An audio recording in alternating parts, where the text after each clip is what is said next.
The history of the Daytona 500 has provided many classic moments. A photo finish that took 3 days to determine the winner. 2 of the all-time greats crashing to the line to settle it. And 2 men going for broke and then letting loose on one another in front of America. As we push into the 2020s, new moments are made every year. But one 500 celebrating its 10-year anniversary might just be the greatest 500 in the last 20 years, cementing another generation's legacy forever. This is the 2012 Daytona 500. Trouble already. The wall. Slams to the outside. It's 5-time champion Jimmy Johnson. No. He collects Danica Patrick and the 34 of David Reagan. And we saw Jeff Gordon wave out the window. Smoke, fire on Jeff Gordon's Chevrolet. Engine just blew all to pieces. And now, under caution, Juan Pablo Montoya has crashed and gone aflame. Holy cow, what happened? We just got a report that he was complaining about a bad vibration in every gear. No, Larry, he just slammed into the jet dryer. I think he slammed into the jet dryer.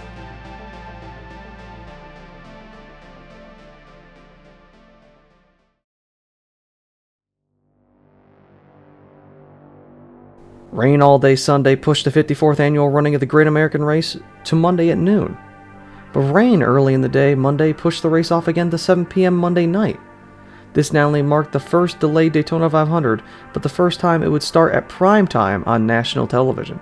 NASCAR was already riding on some positive momentum, TV ratings were up from last year overall, and the championship fight last season was the closest ever, and a new package of plate tracks promised fans a return to the classic pack racing of old.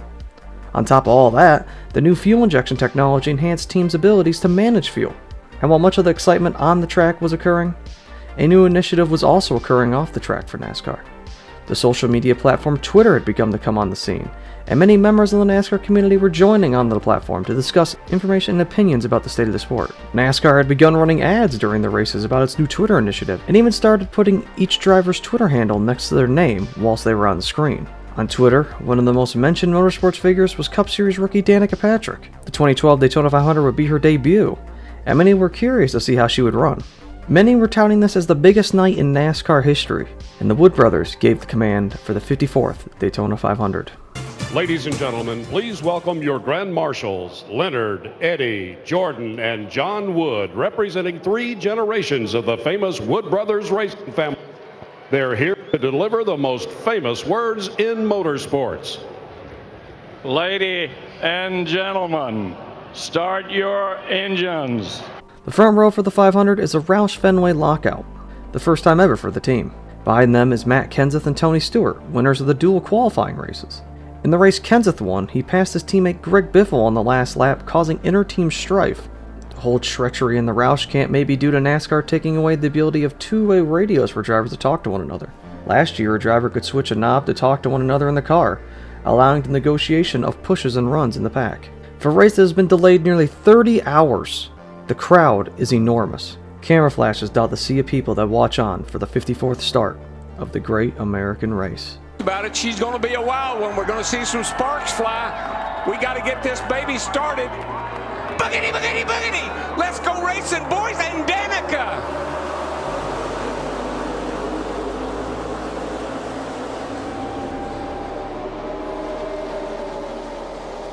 Down the backstretch, McMurray drops back to help teammate Juan Pablo Montoya, and near the front, Biffle and Kenseth sprint away from the field. They run double file, completing lap 1, and then Carl Edwards, 3 Fords, trouble already. The wall.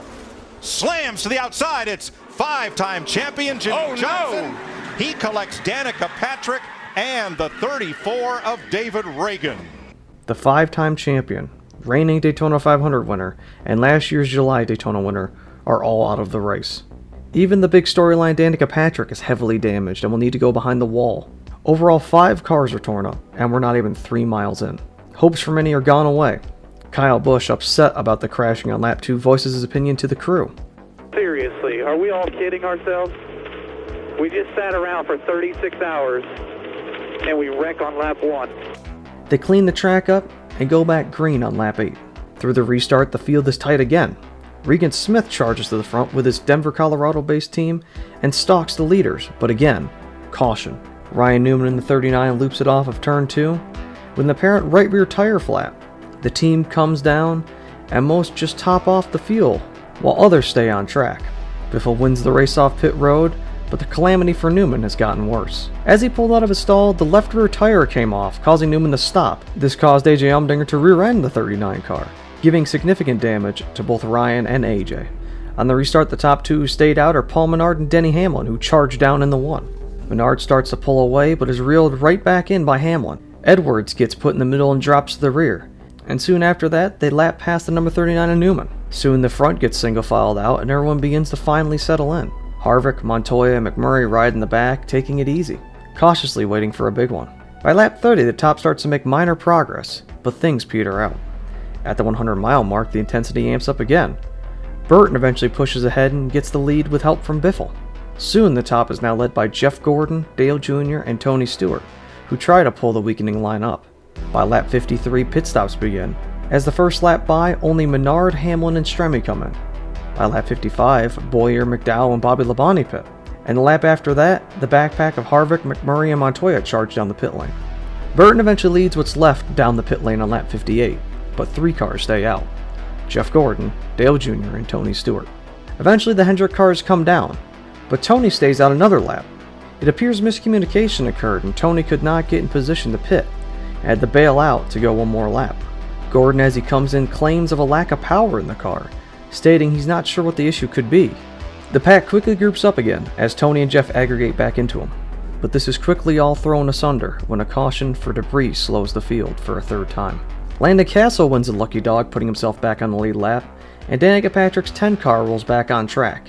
A few cars come in and top off under the yellow flag, but one car is experiencing big issues. Matt Kenseth's car is constantly pushing water out of it, and it needs a system recycle. They sit and let the car push all the water out and then refill the system, sending him out way behind the field for the restart. At the front, many teams are prepping for a race to halfway. The reason being is that they're all trying to collect a coveted $200,000 bonus for leading at lap 100. The race restarts on lap 68, and Greg Biffle gets a shot to the lead by Marcos Ambrose. The field once again spaces out a little bit, but Truex and Hamlin come charging through the pack. They lead the top crew, trying to get to the head position, but struggle to make ground. They keep fighting until Truex clears the bottom and gets down in front of Biffle, claiming the lead. Hamlin falls back as the field edges closer to swallowing a lonely Matt Kenseth. Matt tries to draft with various lap cars around him, but his effort seems futile. He is less than 10 seconds from being lapped when... We saw Jeff Gordon wave out the window. Oh, Smoke trouble. Fire on Jeff Gordon's Chevrolet. Engine just blew all to pieces. We're blown up, guys. It's all done. The 24 team finally figured out why the car was lacking power. Gordon's fiery exit brings the Hendrick Armada down to 2 cars. Under this caution, teams change their strategy in an effort to try and claim the halfway bonus, and one team decides to put it all on the line. Terry Labonte, in the number 32 car, takes the lead and will bring the field to the green on lap 86. Biffle quickly pounces on Terry and slots him back in line. With 30 Daytona 500 starts and being a 2-time Cup Series champion, 55-year-old Terry Labonte is trying to claim his first Daytona 500. But things go haywire. That worked so well before. There he Truex goes. and around goes Labonte off the bumper of Marcus Ambrose, and caution is out. He's going to save it.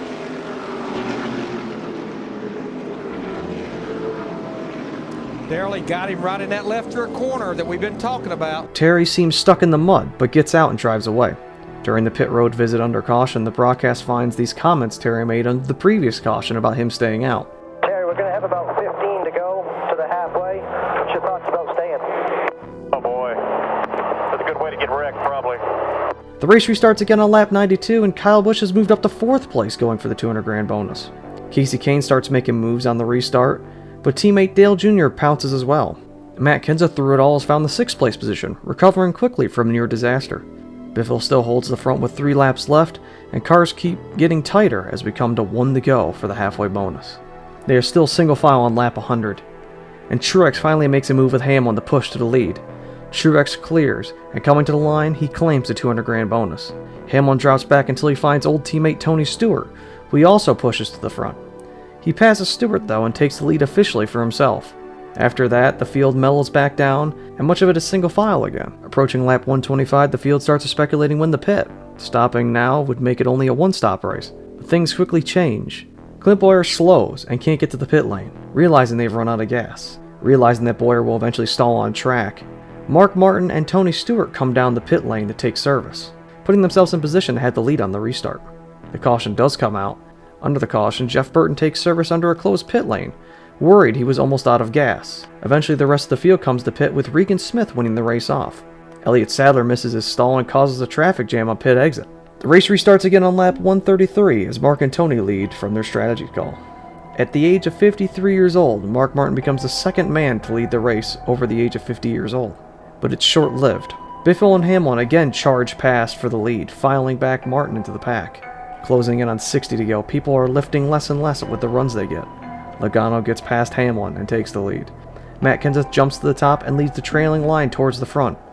Eventually, teammates in the top work together to get back to the lead. Suddenly, the inside becomes the weaker line, and Dale Jr. gets a run at the lead. He blows by Biffle, but Kenseth covers his progression. The intensity keeps ramping up, and finally, we find out why. Rain is reported within the area, and the teams know it. The race could end at any moment, and they want to be in position to claim it. 53 to go now, and Kenseth is trying to cover every run, and finally squanches the top line indefinitely. It fades back, and now the top three are Kenseth, Dale Jr., and Casey Mears. Teams are now preparing for the final pit stops that are estimated to come with around 40 to go. The pace continues to pick up as the track cools in the night. 198 miles an hour is the average the last lap now, and the question is, who will pit first? But then, David Stremme detonates his small team's engine, quelling his 500 dreams for another season. Now everyone can pit under caution together. A blend of 2 and 4 tire stops move Jamie McMurray up to second. And now we are ready for the run home. Fox, preparing for the 100-mile sprint, sends the TV audience to one last commercial break before they take us side-by-side the rest of the way.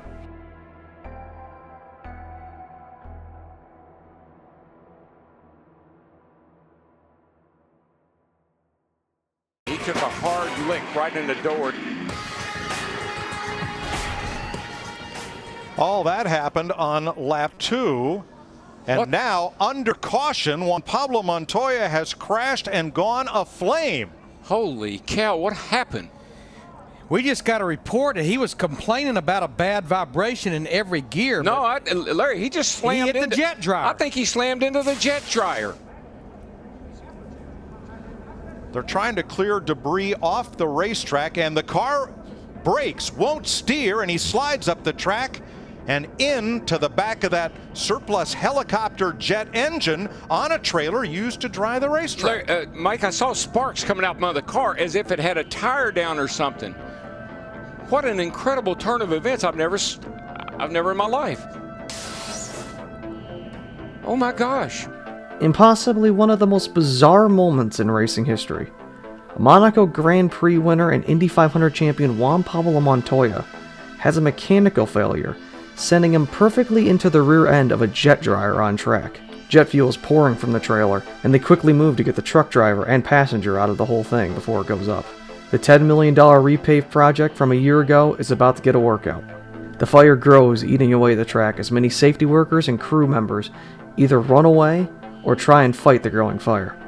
Nobody knows what to say, what to think, or what to do. An already bizarre Monday Night 500 is now going viral. The fire spreads to the apron now as safety trucks and firemen get there to try and beat back the flames.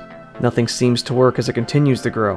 An eerie silence now has fallen over the speedway as the waning fight against the flames continue to burn the fresh asphalt. They start to make progress until the fire reignites and explodes, and more are brought to fight the fire. They are continuously dousing this with water and solutions. America has now turned their attention to Daytona International Speedway. The world has now gone on Twitter to talk about this moment. 3 of the 5 trends in the world right now surround the Daytona 500. The whole race has gone into question. Nearly 10 minutes of fighting a fire. More fire trucks are sent in to try and finish off the flames. Finally, they make some progress, and eventually the flame is out. They begin looking over the safety truck and jet engine, blackened by the scorch marks. The racing surface is now also being examined, as jet fuel and water soak the racetrack.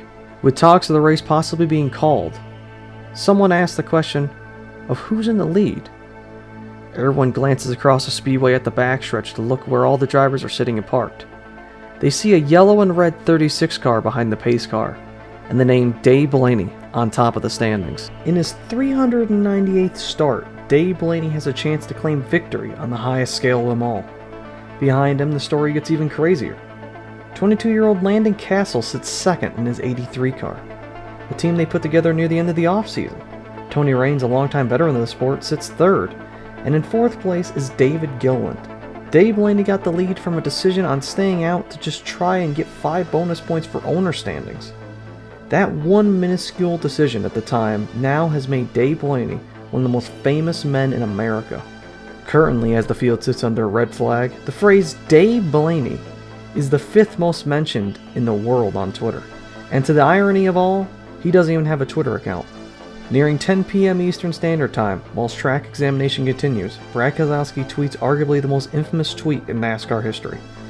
A photo from inside his car showing his angle of the Turn 3 incident, which again sends NASCAR viral. Meanwhile, forklifts have been moved in to get the truck and trailer off the track. They pick up the front and rear and try their best to not damage the surface, but the trailer sags and gouges what appears to be a 1-inch deep scour into the surface. But now it's removed, and they can continue to clean the surface and analyze what its condition is. Drivers get out of their cars now on the backstretch to begin conversating with one another. About 5 groups of conversation have formed, but soon everyone begins to wander down to the accident. As they walk down the backstretch, NASCAR radios pace car driver Brett Bodine to tell them to come back. They all walk back and now congregate around the most popular man in America, Dave Blaney. Whilst most drivers are having fun talking, Blaney and team owner Tommy Baldwin are confused. While they want to win the Daytona 500, there is a tradition where Daytona USA, the local museum, takes the winning car and puts it on display for a year. But if they do that with Blaney's car, they won't have a car to race next week at Phoenix. But now, track cleanup is progressing nicely, with no apparent asphalt coming up.